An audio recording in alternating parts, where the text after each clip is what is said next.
हरि ओम. अमृतानुभव योगदास श्री जय गणेश जोशी यांचे प्रवचन. अध्याय 7. अज्ञानखंडन. ओवी क्रमांक 57. आत्मया स्वप्न दाऊ न सके कीर बहु परी ठाये ठाऊ निदे जो नेणे. अर्थात अज्ञान आत्म्याला वैविध्यपूर्ण स्वप्ने दाखवू शकत नाही किंवा ते आत्म्याला गाढ निद्राधीन करू शकत नाही. जागृतीचा अनुल्लेख. मांडुक्य उपनिषदकार ऋषींप्रमाणे जागृती, स्वप्न आणि सुषुप्ती या आपल्या जीवनाच्या 3 अवस्था आहेत. येथे माऊलींनी जागृतीचा उल्लेख केलेला नाही. येथे स्वप्न आणि सुषुप्ती यांचा उल्लेख केलेला आहे, कारण जागृती असली तर अज्ञान निर्माणच होणार नाही, किंवा अज्ञान निर्माण झाल्यावर जेव्हा तेथे जागृती होते तेव्हा अज्ञान नष्ट होते. यास्तव अज्ञान आत्म्याला जागृती दाखवू शकत नाही. ते जर जागृती दाखवू लागले तर ते अज्ञानापासून, देहभावनेपासून, भौतिकापासून दूर दूर होऊ लागेल आणि तेथे आत्मभाव उदित होऊ लागेल.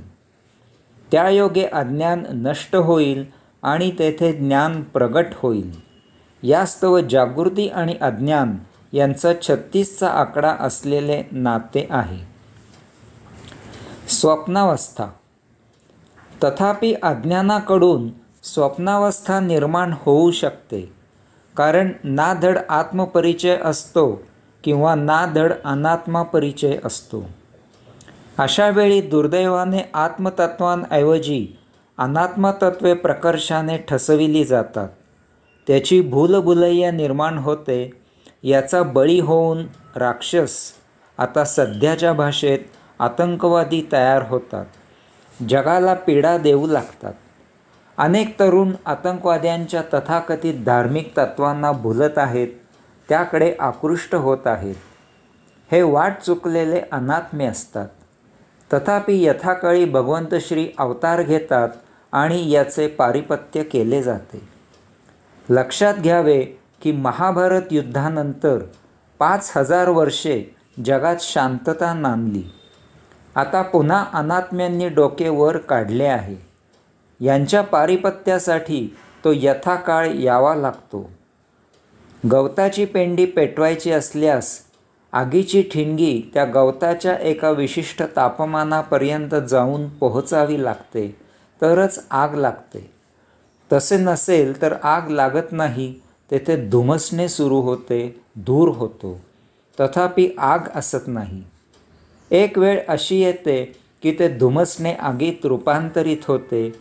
हीच ती यथायोग्य वेळ असते. हाच तो यथाकाळ असतो. सध्या यथाकाळ आलेला नाही. बहुतांशी लोक अध्यात्माचा विचार करता अर्धवट आहेत. आत्मतत्वाचा परिचय नसलेली आहेत, तथापि अनात्मतत्वाचाही परिचय नसलेली आहेत. ते चंगळवाद, मौज मजा, नित्यनूतन विविध उपभोग यात रत आहेत.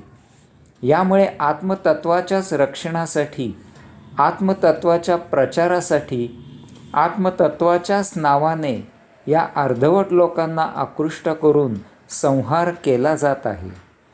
अज्ञानाला ज्ञानाचाच आधार घेतला जातो. त्यांना दोन्हीही माहीत नसल्यामुळे जे सांगितले जाते ते सत्य आहे असे वाटते आणि ते आकृष्ट होतात.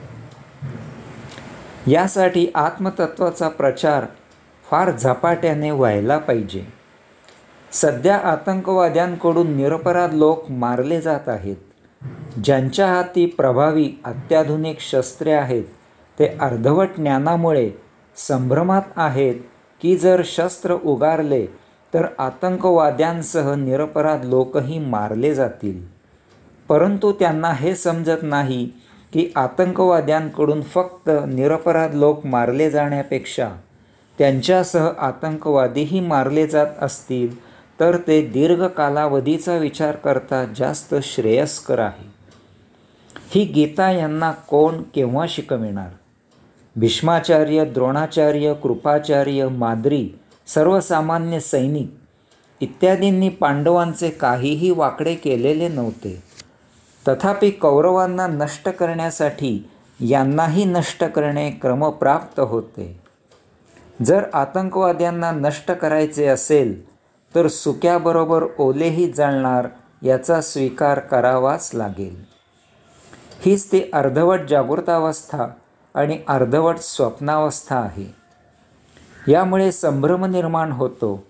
तथापि ती यथायोग्य वेळ येते आणि एकदाचे काय ते होऊन जाऊ द्या असा एल्गार केला जातो. हीच स्वप्नावस्था नष्ट होऊन झालेली जागृतावस्था असते. येथे भगवंत श्री अवतारित होतात. म्हणून माऊली म्हणतात की अज्ञान आत्म्याला वैविध्यपूर्ण स्वप्ने दाखवू शकत नाही. सुषुप्ती. अज्ञानींकडून सुषुप्तीही निर्माण होऊ शकते. रावणाने याचा निकराने प्रयत्न केला होता. त्याने अर्धवट स्वप्नावस्थेत असलेले लोक आकृष्ट केले नाहीत, तर त्याने सरळ देवांनाच जिंकून घेतले आणि त्यांना वेठीला धरले. स्वाभाविकच सर्वसामान्य प्रजा त्याच्या आधिपत्याखाली सहजच आली. त्याची मिजाज काय होती? सूर्य मशाल धरतो, खंड्या हजामत करतो, पवन सफाई करतो, गणपती कारकुनी करतो, लक्ष्मी स्वयंपाक पाणी करते, वगैरे वगैरे. अशा प्रकारे त्याने तमाम विश्व अधिपत्याखाली आणायला सुरुवात केली होती. सर्वांना प्रगाढ निद्राधीन केले होते. सुषुप्ती अवस्था गाजविली होती. सर्वजण अनात्मतत्वाला शरण येऊन येथून आत्मतत्वाचे निर्मूलन होईल अशी काळजी रावण घेत होता. तथापि तो येथेही कमी पडला. रामावताराने त्याचा नायनाट झाला. कारण आत्मतत्व हेच सत्य आहे. अज्ञानी अनात्मतत्व असत्य आहे, भ्रामक आहे, मिथ्या आहे. त्याचा नाश अटळ आहे. म्हणून माऊली म्हणतात की ते आत्म्याला गाढ निद्राधीन करू शकत नाही. अज्ञानाकडून वर उल्लेख केलेल्यापेक्षा एक वेगळी ही सुषुप्ती अवस्था निर्माण होऊ शकते. आपण असे पाहतो की काही व्यक्तींमध्ये शोधूनही अवगुण सापडत नाहीत. तसेच ते पूर्णपणे निरुपयोगी, निष्क्रिय, अनुत्साही, आळसात पडून राहिलेले असतात. यामुळे त्यांच्यात गुणही आढळत नाहीत. त्यांना काही करावे असे वाटतच नाही. यांचा जसा कोणाला काहीही उपयोग नसतो तसेच यांचा कोणाला त्रासही नसतो. अत्यंत नाईलाज म्हणून ते जगण्यासाठी जगण्यापुरते काम करतात. बाकी वेळ ते अजगराला गुरु करून आरामात पडून असतात. त्यांना कोणी काही कितीही बोल लावले तरी त्याचा त्यांच्यावर यत्किंचितही परिणाम होत नाही. हा अज्ञानाचा परिणाम असतो. यथाकाळी योगगुरूच्या पावन स्पर्शाने याही अवस्थेमधून हे बाहेर येतात. हरिओम.